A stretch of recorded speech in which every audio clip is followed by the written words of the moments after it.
Great to have you along for the ride. Thanks a lot for stopping by. Glad to have this man back. I said to my team, we need an economist on. Get Steve Moore. He's the guy you want to talk to. Steve, how are you? Good to see you again. Joe, great to be with you, too. Thanks for having me. It's been a while. You're very welcome. I know that you have advised President Trump before. It's looking very good for this race in November, although they're trying to do everything they can to stop him from winning.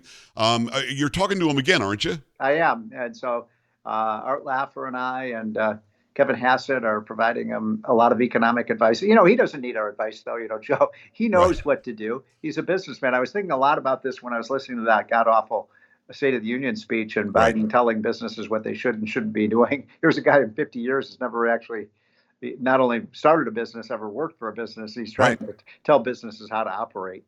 Well, and I was watching it as well, and I was going, does he think we'll believe this? Steve, can you tell me what building the economy from the middle out and bottom up means? And go. Yeah, I think it means socialism. No, it must, because I'm not a poor person's never hired me. Yeah. And when I was middle class, I didn't build myself out. I don't know what that means other than it's a slogan. That does he think people will just say, "Oh, that's great, middle out, bottom up"?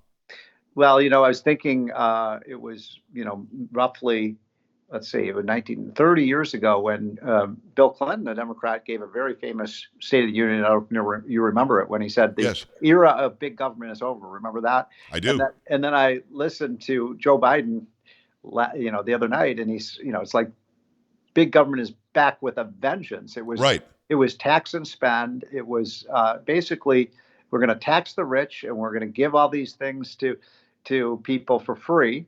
You don't have to pay your student debt. You don't have to pay your mortgage. If you're falling on any tough times, the government's going to bail you out. Right. And this is not what America's about. It's the opposite of the free enterprise system that you and I believe in. You mentioned Art Laffer, and by the way, it's Steve Moore, co-founder, Committee to Unleash Prosperity. You mentioned Art Laffer. He was the guy who worked with Reagan, and I wonder, should we now start going on the campaign trail saying, of course, trickle-down economics works. The rich people hire us. The rich people make new things. They have more research and development. They build brick and mortar. What are you talking about? You can't have it trickle down. It has to come from the people that have it. You can't take it from those who don't. So well put. And, it's funny, somebody the day after Joe Biden's speech sent me a video. I don't know if you've seen it, Joe, of relatively young Ronald Reagan in 1975 on remember the old Johnny Carson TV? Oh, yeah. And he was talking about, because back then, the Democrats wanted to sack it to big business and, tax the businesses. And Reagan explained it really well. He said, look, if you tax the businesses are they need to make a profit if they're going to stay in business. Right. So what's going to happen? Those costs are just going to be passed on to consumers and workers. That's so obvious. And look, I don't think the United States is an envious greed country. I think we're a country that's aspirational. We don't hate the rich. We want to be rich ourselves. That's what makes America great. And anybody can do it. But the left doesn't even believe in the idea that you can pull yourself up from your bootstraps. But we have so many millions of examples of people who do.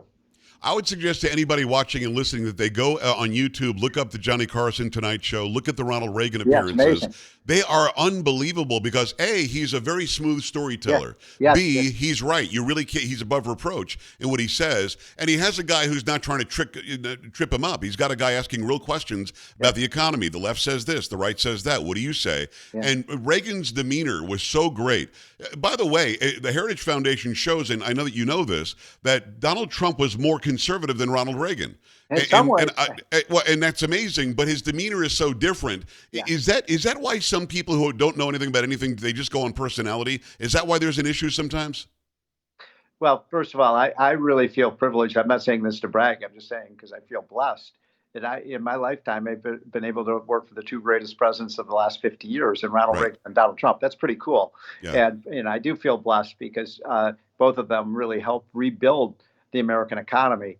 And both of them really believe fervently in the free enterprise system. It is the goose that lays the golden eggs. It's pre-market capitalism. I know capitalism has become a dirty word, but the free enterprise system is really what creates all the wealth in this country. And this idea that we're going to tear down the rich, and incidentally, Joe, you know this because the statistics have been out there, and I wrote a column for the New York Post last week about this. Right. Do you know what percentage of the income tax is paid by the top 1% today? Yeah, it's 38 to 40%, right? No, you're behind the times. Is it more than that? It just went up to 46%. Wow. So almost half of the taxes now are paid by the richest 1%. And so, he says it's not fair. What does he want the 1% to pay? All the taxes? Well, by the way, when you say pay your fair share, they should be paying a whole lot less than what they're paying. It is Steve Moore. Go in and check him out on committee2unleashprosperity.com or freedomworks.com as well. He does a lot. I had the former President Trump on last week, my 14th interview with him. Wow. I know the guy very well. Yeah. He's a really nice guy. He is. But when he's in the campaign mode, he's a different kind of guy. And some people don't understand Jamaica, Queens. My mother is from Jamaica, Queens, like Donald Trump is. Yeah. My mom will fight you at the restaurant. I mean, that's just where we are, right? Yeah. So I get who he is when he's challenged. I get who he is when somebody, launches some sort of an attack on him. But if people knew better because this is what I hear from people who don't pay attention like you and I just wish he'd be more presidential. I wish he wouldn't attack people. I wish he wouldn't be so insulting. If they knew him like you and I know him, they would know that is just in response to somebody going after him. Does he have to change anything about how he does it for those who are teetering, going, I can't really vote for Biden again, but I don't find Trump to be this, that, or the other? Does he have to do anything different? Right, that's a complicated question. Laffer and I did write a book called Trumponomics, and we talk a lot about Trump's personality. And, right. I have to say, just on a personal basis, because I've gotten to know him pretty well. I mean, he's a great guy. He's just, and if you don't cross him, he won't cross you. He'll be loyal to you. Now, right. If you cross him, he's going to come in. He's a counterpuncher too. Right. But look, I've always said this, Joe, that that side of Donald Trump, a lot of people are not familiar with. But when I was up for the Federal Reserve Board and I was under attack, he defended me to the hilt. And so most presidents probably would have thrown me under the bus, but Trump didn't.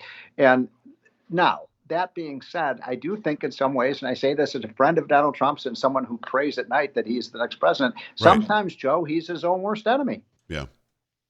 No, I get it. And when you say that, it makes me want to tell him when I talk to him, let people know the other side a little bit. Yeah. Let people know. Like he did a message for my mother-in-law last week before we did the interview. Nobody had to know that he did that. He didn't tell anybody he did that. Yeah. But he did it, and he was happy to do it, and I'm glad to tell people about it. But I almost feel like the people surrounding him need to let others know. Look, this is just the fighting, going to get in the ring and do rallies and debates, Donald Trump. You don't know the real guy. But, I think we lose that sometimes. Let me just say this.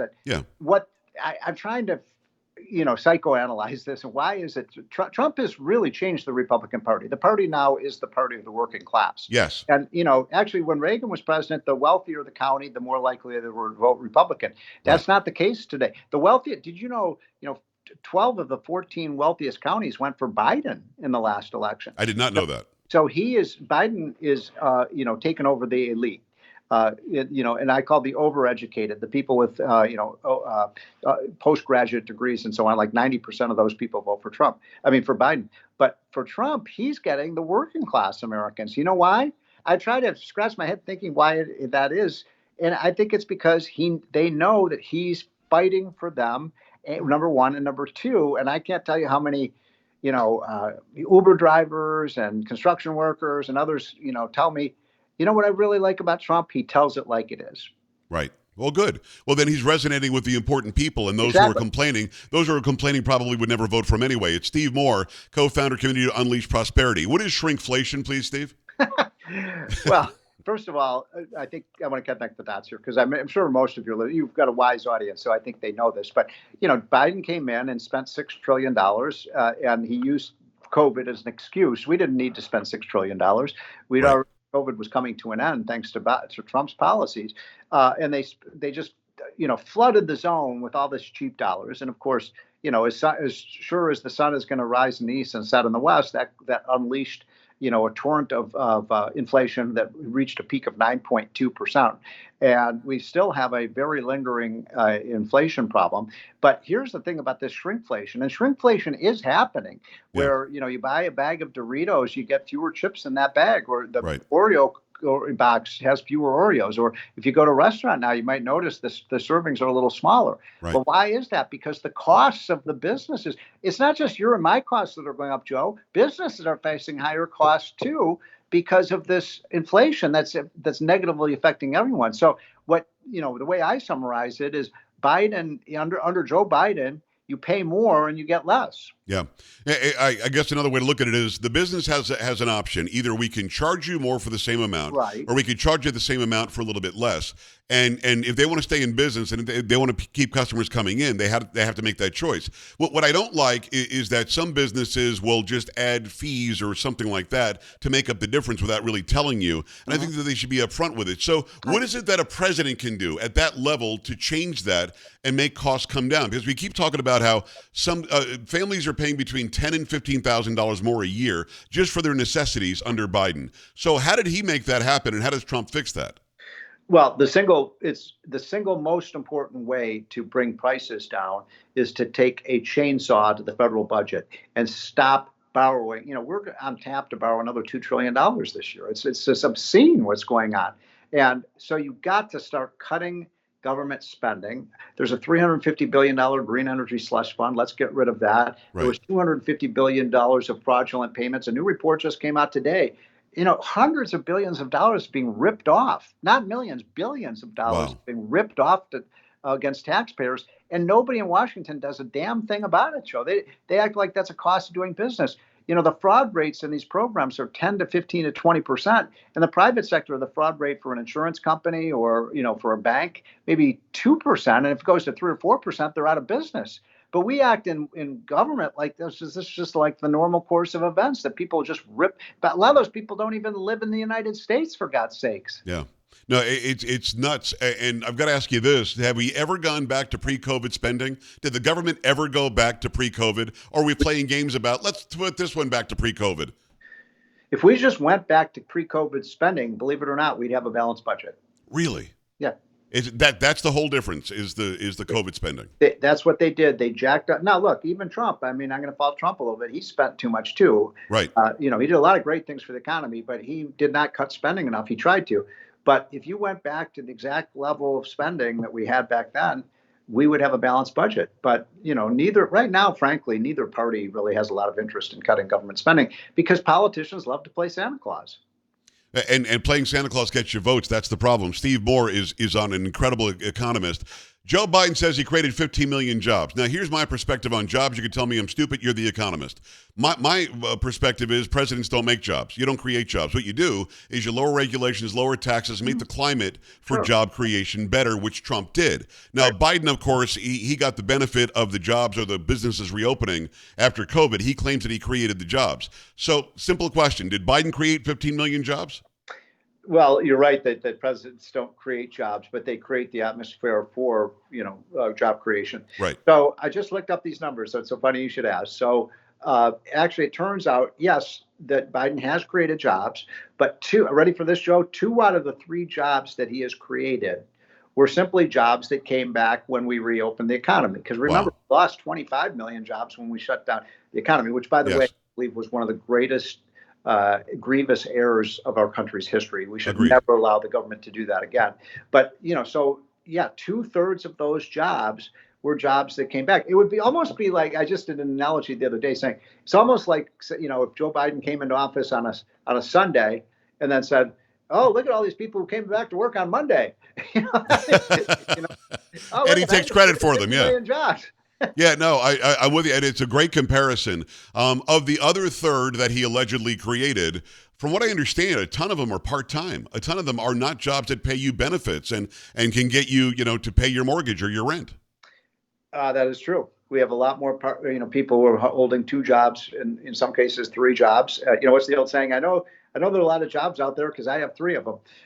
Right. But let me just say this. I don't want to be too critical because the truth is, the United States, one thing that Joe Biden has said is true. We have the best performing economy in the world. And now that's like saying we're the least rotten apple in the bunch. Right. But the United States is still in a country. And that's why if you get Trump back in there and put in the tax cuts, the better trade deals, promote American energy, I think, Joe, we're headed to one of the biggest booms you ever saw in this country. Yeah. No, I agree with you. It's Steve Moore. Go to the committee to unleash prosperity.com. Yeah, when it comes to the deficit, I'll never understand it. The deficit hasn't changed. Biden keeps saying that he cut it by 1.7 trillion. That's a lie. That didn't happen because we've actually seen the debt grow under Biden. If you cut it, how did it grow? So it's at $34 trillion. Every dime we send to Ukraine, we're borrowing from China, which is friends with Russia. It doesn't make any sense. Anytime he says, I'm going to forgive your loans, he is actually borrowing that money or from either us or our future or adding it to the debt. Steve, it looks like it can never be paid off. What do you what do you do with $34 trillion? If somebody said, Steve, fix it, how do you fix it? The most important thing you do is start growing this economy. This is what we're talking about. You start producing more American energy. You have better trade deals that benefit America. You get the border under control. And then let's get the legal immigrants in this country that we need and we want. Right. You get rid of useless government agencies that waste money. You give people an incentive to work, not an incentive not to work. Too many of these welfare programs are paying people to stay out of the workforce. So if you reorient these policies, cut tax rates. Do you know under Biden's policy, the policy that he talked about the other night in the State of the Union, if we put it into place, the United States would have the second highest taxes on businesses in the world. How's that going to make America competitive? How's that going to bring jobs here? It won't. It's just like the same thing. Why are people leaving California? Why are they leaving my home state of Illinois? Why are they leaving New York? Why are they leaving New Jersey? Why are they going to Texas? Why are they going to Florida? Why are they going to Tennessee? Because New York and California and Illinois have the highest taxes, and Florida and Texas and Tennessee, as you know, what's their income tax rate, Joe? Zero. Yeah. I live in Texas. I used to be a TV news anchor in New York, and I wasn't even in New York City. I was in the Albany, Schenectady, Detroit area. I paid 7.7% just because they could in New York State. We're just going to take that. So I came to Texas, and by the way, I brought my voting history too, which I'm a conservative guy. My plea with those who are coming from places like you and I used to live is don't come here and bring your voting because you ruined where you were, and hopefully we can get that done. It's Steve Moore. Steve, I've got maybe 30 seconds left. What is it that Trump needs to say to the American people between now and November to make them understand that anything that Joe Biden's doing economically needs to stop and Trump needs to get back in there to fix it? Well, it's so funny. I just met with President Trump, that is about a week ago. We talked about this, and my parting words to him, I said, Mr. President, your case for being reelected is very easy. You do exactly what Ronald Reagan did in that famous debate against Jimmy Carter. I don't know if you remember that, Joe. I do. Yesterday. Remember what Reagan did? He looked right in the camera in front of 100 million people and said, my only question for you, my fellow Americans, is are you better off today than you were 4 years ago? And they were not under Jimmy Carter, and they're not under Joe Biden. They're actually worse under Joe Biden than they were under Jimmy Carter. And Jimmy Carter was horrible. Yeah. So, Steve, that's a great point. Hey, listen, I appreciate you coming on. Anytime you've got something you want to talk about, the economy is probably the second most important thing now behind the border for Americans. So I'd love to have you back on soon, my friend. Joe, thank you. Joe, I mentioned that Laffer and I wrote the book Trumponomics. So we're now halfway through writing a book called Trumponomics 2.0. So when that comes out, I'd love to come on your show and talk about it. Let's do it. Absolutely, my friend. Thank you so much, Steve. And we're back after this. Stay right here.